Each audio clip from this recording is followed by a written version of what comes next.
तो कल क्या बताया था भगवान? कल क्या बताया था भगवान? किसको याद है? हरो, कल भगवान क्या बताते हैं? स्थित प्रज्ञ किसको बोलते हैं? कल का भगवान की बोले छिले कल के तुम क्लास से चले गए छिले?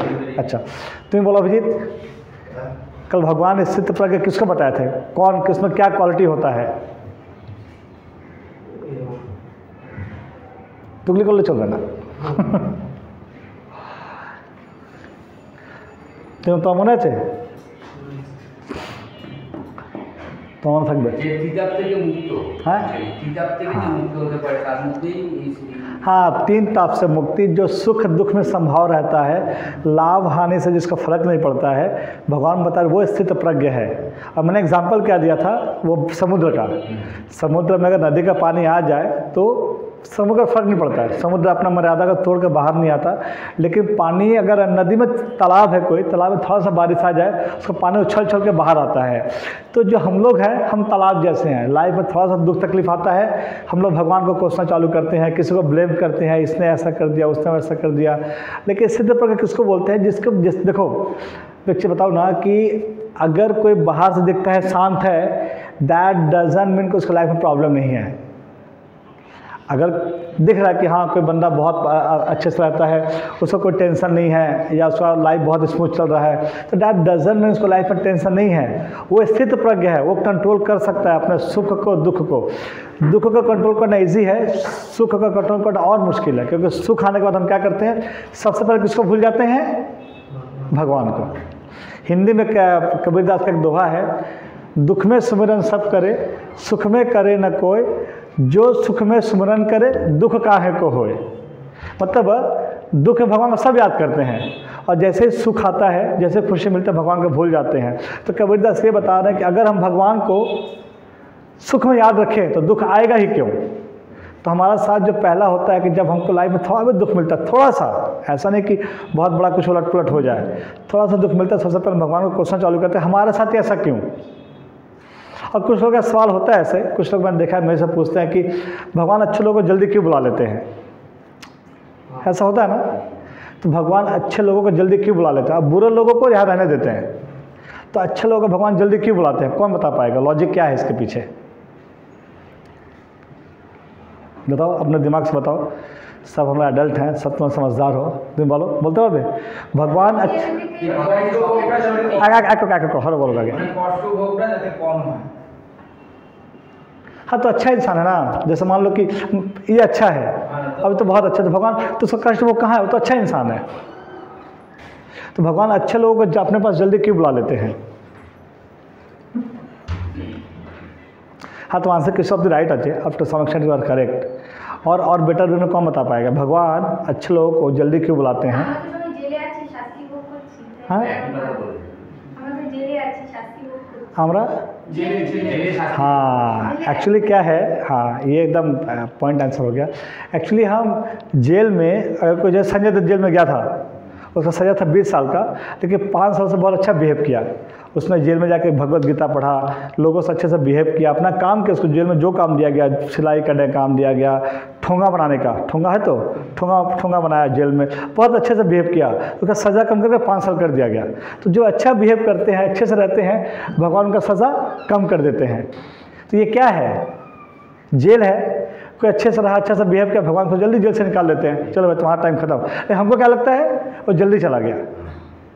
तो जल्दी एक्चुअली अच्छे इंसान जो होते हैं ना, उनका सज़ा थोड़ा कम हो जाता है, भगवान उनको जल्दी बुला लेते हैं कि ठीक है चलो आपका सज़ा खत्म।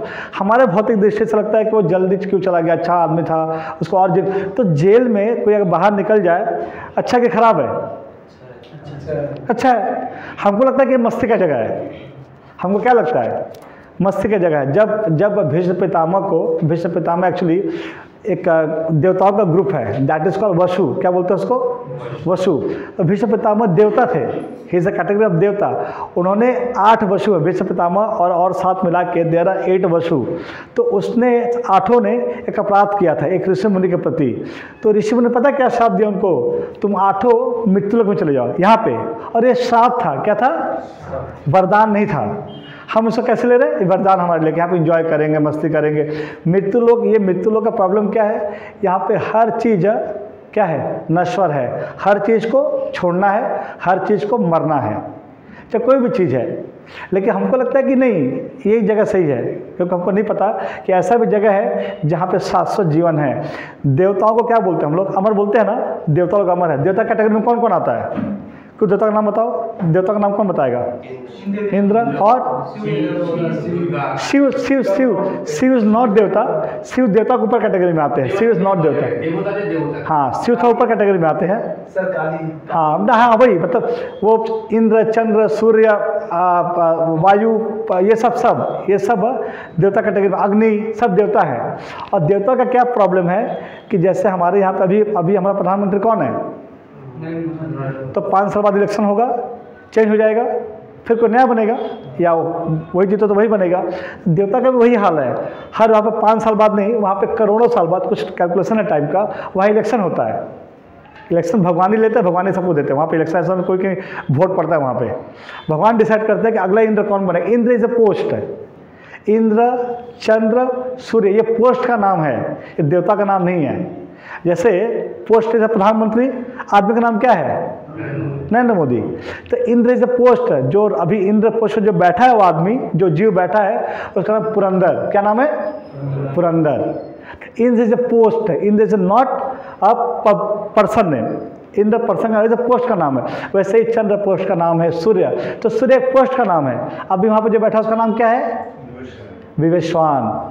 अभी वहाँ पे जो बैठा है पोस्ट पर, उसका नाम है विवेशवान। ये सब पोस्ट हैं, और ये सारे पोस्ट चेंज होते हैं। जैसे हमारे यहाँ पे इलेक्शन होता है, वहाँ पे भगवान डिसाइड करते हैं कि नेक्स्ट इंद्र कौन बनेगा, नेक्स्ट चंद्र कौन बनेगा, नेक्स्ट सूर्य कौन बनेगा। देखिए पोस्ट है ये, और ये खाली होगा एक दिन, ये चेंजेबल है। तो वैसे ही हम लोग कहाँ थे? हाँ, वही बताया था कि मतलब जो हम लोग क्या करते हैं कि हम लोग बेसिकली देवताओं की आराधना करते हैं। क्यों? क्योंकि हमको लगता है कि ठीक है, हम लोग बिहारी में छठ पूजा होता है, तो छठ पूजा भी सब करते हैं, बंगाली, मुस्लिम सब करते हैं। क्यों करते हैं? क्योंकि सब बोलते हैं कि छठ मैया से जो मांगो सब मिल जाता है। लेकिन प्रॉब्लम क्या है कि छठ मैया से हम मुक्ति नहीं मांग सकते, या जो शिव जी से मुक्ति नहीं मांग सकते। शिव जी को मुक्ति, शिव जी क्या करते हैं? वैष्णव नाम यथा शंभु। शिव जी का परिभाषा क्या है? शिव जी सबसे बड़े वैष्णव हैं। वैष्णव किसको बोलते हैं? जो विष्णु का भक्त है, उसको क्या बोलते हैं? वैष्णव। तो शिव जी सबसे बड़े राम जी के भक्त हैं, और राम जी एक वैष्णव मतलब विष्णु कैटेगरी में आते हैं। तो Shiv ji is the greatest devotee of Ram. वो जो माला करते हैं ना हाथ में लेके, हरे कृष्ण महामंत्र करते हैं, या राम जी का नाम लेते रहते हो हमेशा 24 घंटा। तो शिव जी, अगर कोई शिव जी का पूजा करता है अच्छे मन से, बिना भौतिक इच्छा के, क्योंकि भौतिक इच्छा जो किसी का होता है, पति पत्नी को लेके, घर को लेके, बच्चे को लेके, तो भगवान शिव वो पूरा कर देते हैं। लेकिन किसी का इच्छा ऐसा है कि हे भगवान, हे शिव जी, बिना किसी इसका हम आपको जल दे रहे हैं या आपको पूजा कर रहे हैं, तो भगवान शिव क्या करते हैं? वो कृष्ण के या विष्णु के नज़दीक ला देते हैं हमारे को। लेकिन कोई अगर भौतिक इच्छा से शिव जी का पूजा करता है तो शिव जी उसको पूरा कर देते हैं। लेकिन क्या प्रॉब्लम है कि भगवान विष्णु से, कृष्ण से नहीं मिलाते, भौतिक इच्छा पूरा हो जाता है हमारा। तो हम लोग ये पढ़ रहे थे, कल ये देख रहे थे कि जो लाभ हानि, सुख दुख, जय पराजय, इनसे ऊपर निकल गया है, उसको बोलते हैं स्थित प्रज्ञा।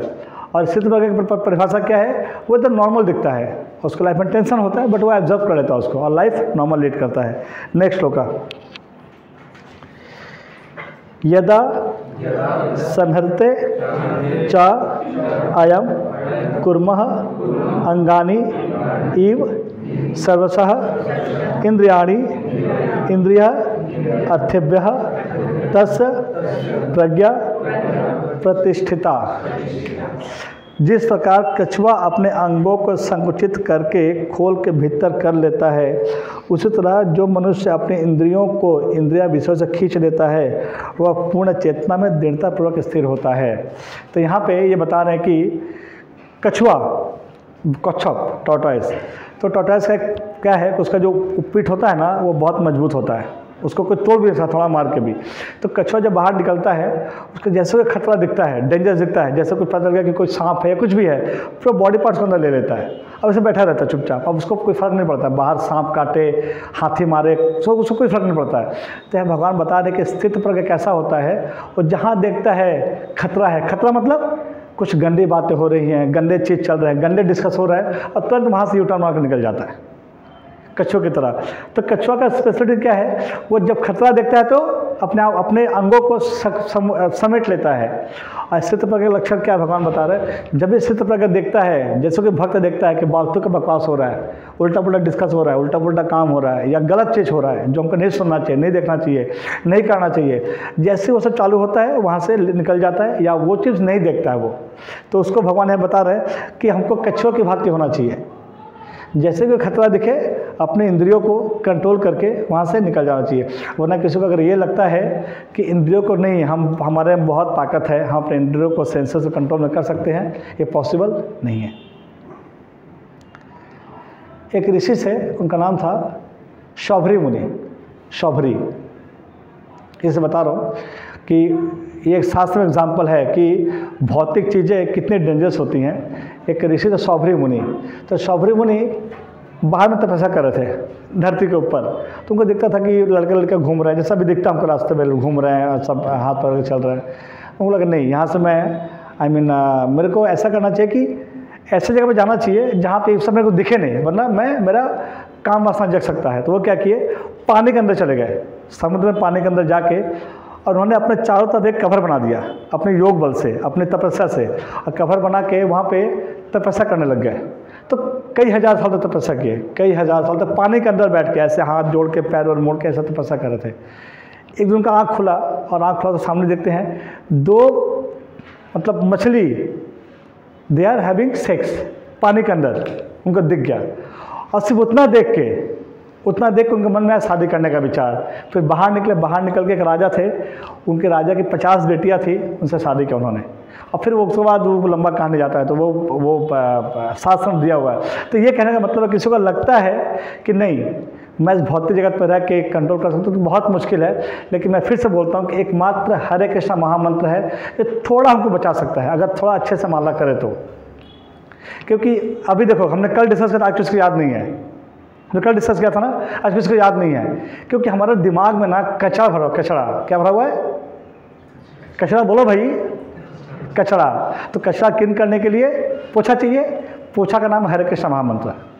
क्योंकि देखो यहाँ पे सबका दिमाग का लेवल एक नहीं है, कुछ लोग को याद है, कुछ को याद नहीं है। तो जिसको याद है उसका थोड़ा कचरा कम है। जैसे मेरे को थोड़ा कचरा कम, मेरे में भी कचरा है, थोड़ा कचरा लेवल कम हुआ क्योंकि 4 साल से सफाई चल रहा है। लेकिन जिसका सफाई हो ही नहीं रहा है, कचरा तो होगा दिमाग में। हमको कोशिश करना चाहिए कचरा को रोज़ कम से कम थोड़ा थोड़ा, 1-1 मिलीमीटर, 1-1 ग्राम साफ़ करने के लिए, तो जाके हम ये सब चीज़ें समझ पाएंगे। अभी कुछ लोग हैं, मैं उनको जानता हूँ, उनसे भौतिक बातें करो, पैसा रुपया का हिसाब किताब करना, वो जल्दी नहीं समझ पाएंगे। भगवान का बात करो और सब 4 दिन बाद पूछो प्रभु जी क्या बात हुआ, तो उनको सब याद रहेगा। हाँ, आपने ऐसा बोला था, ये कहानी बताई थी, ऐसा हुआ, तो याद रहेगा। तो भौतिक चीज़ों का दिमाग में अगर हम याद कर भी लेते हैं ना, तो कचरे के अलावा कुछ भी नहीं है। इट्स मेयरली कचरा, क्योंकि हमको कुछ मिलने वाला नहीं उससे। भौतिक चीज़ इकट्ठा करके हम क्या करेंगे, आहार निद्रा भय मैथुन, तो वो बाकी जानवर हमसे बहुत बेटर करते हैं। हमको कोशिश करना चाहिए कम से कम, मैं फिर से बोलता हूँ कि शास्त्र जो पढ़ रहे हैं और जो नहीं करते हैं उनको कोई फ़ायदा नहीं होने वाला। I am telling once again, अगर कोई लगता है कि यहाँ पे आधा घंटा बैठ के सुनने में मज़ा आ रहा है, वैसे सुने ना, तो कोई मज़ा नहीं आएगा। क्योंकि कुछ दिन बाद ये क्या बोलते हैं इंग्लिश में, सैचुरेशन आ जाएगा। हाँ, सेम सुनची, एक ही घाय, एक ही टाइप पे चोलचे, तो मज़ा नहीं आएगा। लेकिन अगर कोई लाइफ में उतारता है, क्योंकि शास्त्र का ज्ञान अगर लाइफ में नहीं उतारे तो कोई फ़ायदा नहीं है। हम लोग जब भौतिक जीवन में जो सीखे हैं, मैथ्स फिजिक्स जो भी है थोड़ा वो जानते हैं, यूज़ करते हैं ना ऑफिस में आके, क्योंकि किसी को मैंने बोल दिया कि भाई हिसाब करो तो कैलकुलेशन करता है, तो अगर उसका यूटिलाइज है तो शास्त्र का यूटिलाइजेशन होना चाहिए हमारी लाइफ में। नेक्स्ट श्लोका।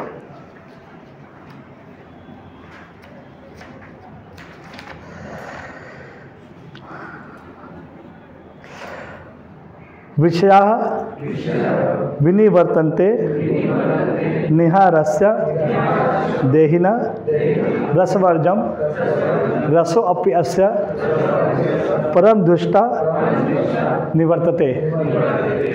देहधारी जीव इंद्रिया भोग से भले ही निवृत्त हो जाए, पर उसमें इंद्रिया भोगों की इच्छा बनी रहती है। लेकिन उत्तम रस के अनुभव होने पर ऐसे कार्यों को करने पर वह भक्ति में स्थित हो जाता है। तो ये बताया गया कि, और देखो मैं फिर से बोलता हूँ कि किसी को अगर ये लगता है कि नहीं हम कंट्रोल करके कर लेंगे ना, तो पॉसिबल नहीं है।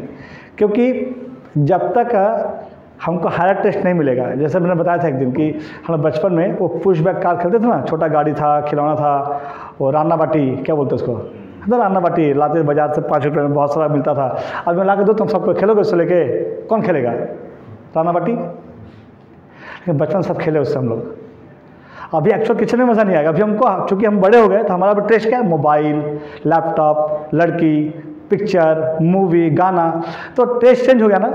बचपन में हम लोग गाड़ी चाहिए था, नकली खिलौना, अभी हमको असली गाड़ी चाहिए। तो भगवान बता रहे हैं कि लोअर टेस्ट अगर चेंज करना है तो हायर टेस्ट चाहिए उसके लिए। अगर अगर अगर आपको खाना, मान लो किसी को खाना पसंद है तो उसको अच्छा खाना चाहिए ना, और दे दो सूखा रोटी, मज़ा आएगा, उसको नहीं खाएगा। तो भगवान बता रहे कि भक्ति में भी ऐसा ही है, जब तक आपको हायर टेस्ट नहीं मिलेगा, आप लोअर टेस्ट आपको कब तक करोगे आप? तो उसके लिए क्या ज़रूरी है?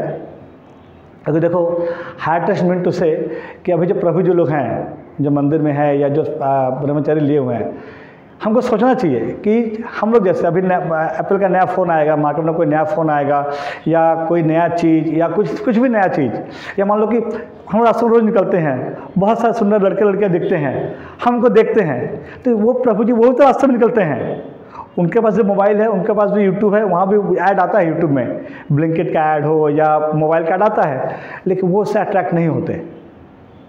इवन उनको पता भी नहीं उनका शकल कैसा लग रहा है, वो बाल छिलवा के एक कपड़ा लेके धोती पहन के निकल जाता है बाजार में, और लोगों को बोलता है गीता पढ़ो। तो सोचना चाहिए हमको कि उनका ऐसा क्या टेस्ट मिला कि वो सब कुछ छोड़ के, they may have a very good life than us, उनके पास बहुत अच्छा लाइफ हो सकता था, वो हमसे बहुत ज़्यादा पढ़े लिखे हैं। मैं जितने प्रभु जी को जानता हूँ, they are much much much qualified than us, मेरे से तो बहुत ज़्यादा क्वालिफाइड है। कोई डॉक्टर है, कोई इंजीनियर है, कोई MIT है, कोई IIT से पास किया हुआ है, और वो सब लोग सब जिंदगी छोड़ के, परिवार छोड़ के, उनका शादी नहीं किया, लोग परिवार छोड़ के, सब कुछ छोड़ के, अच्छा सैलरी छोड़ के, now they are in ISKCON, और वो सेवा कर रहे हैं लोगों का। तो हमको सोचा उनको ऐसा क्या मिला, हमको सोचना चाहिए उनको ऐसा क्या मिला कि वो टेस्ट उनको पसंद नहीं आ रहा है जो हमको रोज़ चाहिए। हमको रोज़ नया नया खाना चाहिए, नया नया फ़ोन चाहिए, अभी अच्छी लड़की चाहिए, अच्छा पति चाहिए, अच्छा पत्नी चाहिए, अच्छा बेटा चाहिए, उनको ऐसी चीज़ नहीं दिखता है। तो वो क्यों ऐसा है, हमको सोचना चाहिए। ऐसा तो नहीं है ना कि हम कह सकते हैं नहीं सर वो सब गाँव के हैं, सब बेवकूफ़ हैं, वो बहुत ज़्यादा पढ़े लिखे हैं, इवन हमसे ज़्यादा टेक्नोलॉजी में एडवांस भी हैं, क्योंकि वो 2-3 लोग ऐसे हैं जो इसी मंदिर में हैं, जो CA हैं, IIT से पास किए हुए हैं, लेकिन वो कराइन साल प्रभु his IIT Kanpur, IIT Madras, कराइन साल प्रभु IIT मद्रास से MTech किया उन्होंने। तो इतना हाईली क्वालिफाइड हो के, इतना अच्छा नौकरी, इतना अच्छा सैलरी लेने के बाद भी कैसे होता है कि वो सब कुछ छोड़ के भगवान का नाम ले रहे हैं, या पूरा ज़िंदगी भगवान के लिए दे दी? ऐसा क्या दिखा उनको?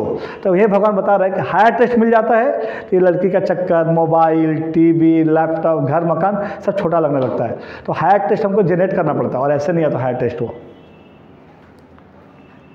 समझ में आया ना? ये भगवान बता रहे कि और देखो अभी क्या है कि कोई अगर ये बोले, जैसे मैं बता रहा हूँ कि कोई अगर ऐसा लगता है कि नहीं ठीक है, अगर मूवी आ गया तो मैं आँख बंद कर लूँगा, ऐसे करके मूवी देखूँगा ही नहीं मैं, और गाना है तो मैं कान बंद कर लूँगा, गाना सुनूंगा ही नहीं मैं। तो ये भी कब तक? क्योंकि क्या होगा कि अगर हमारे सेंसर्स में कंट्रोल इतना ज़्यादा नहीं है तो हम कान हट खोल ही देखते थे, एक बार सुन लेते, हल्का सा कौन सा गाना बज रहा है, हल्का सुन ले, हाँ गाना फालतू पूरा सुनते पड़ी, हम सुन लेंगे। तो यहाँ पे ये बताया जो बेसिकली बोलने का लॉजिक क्या है कि हमको अपना टेस्ट चेंज करना चाहिए। अगर मान लो कोई आदमी है, ठीक है, एक नंबर का मतलब वैसा है, मतलब लड़की छेड़ना या कोई बार में जाना, ऐसा आदमी है। एग्जाम्पल मान लो उसका आँख फूट गया, उसका आँख फूट गया, क्या बोलते हैं, ब्लाइंड हो गया, क्या वो लड़की के बारे में सोचा छोड़ देगा? अगर ब्लाइंड हो गया तो क्या वो लड़के के बारे में या लड़के के बारे में सोचा छोड़ देगा क्या? आँख नहीं है बट दिमाग तो वही चल रहा ना, ওখানে দেখেছিলাম, ওখানে গেছিলাম, ওখানে मिलेছিলাম, होगा ना। तो यहाँ भगवान वही बता रहे हैं कि सेंसेस पे कंट्रोल करना वो तभी हो पाएगा जब आपका टेस्ट चेंज होगा, अदरवाइज इज़ वेरी डिफिकल्ट। क्योंकि आप अगर अपने जैसे कुछ लोग व्रत करते हैं, व्रत वाले दिन कुछ नहीं खाते, और व्रत के बाद वाले दिन दुनिया भर का समोसा पकौड़ा लेकर बैठ जाएंगे, खा के पेट खराब। तो लॉजिक क्या है कि व्रत किस लिए करना चाहिए? एक तो भगवान के करीब आने के लिए, दूसरा सेंसेस पर कंट्रोल करने के लिए, अपने इंद्रियों पर कंट्रोल करने के लिए। तो यहाँ पे ले दे के वही भगवान बता रहे कि जब तक इंद्रियों पर कंट्रोल नहीं होगा हम अपने सेंसेस पर कंट्रोल नहीं कर पाएंगे।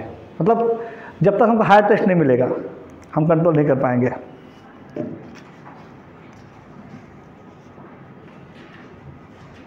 तो हम लोग श्लोक 60 कर लेंगे अब, मेरे को याद दिलाना। बोलो, कोई सवाल किसी का? শ্লোক নম্বর 58 যেমন এখানে বলেছে যে কর্ম যেমন তার অঙ্গ সম তার কঠিন বলি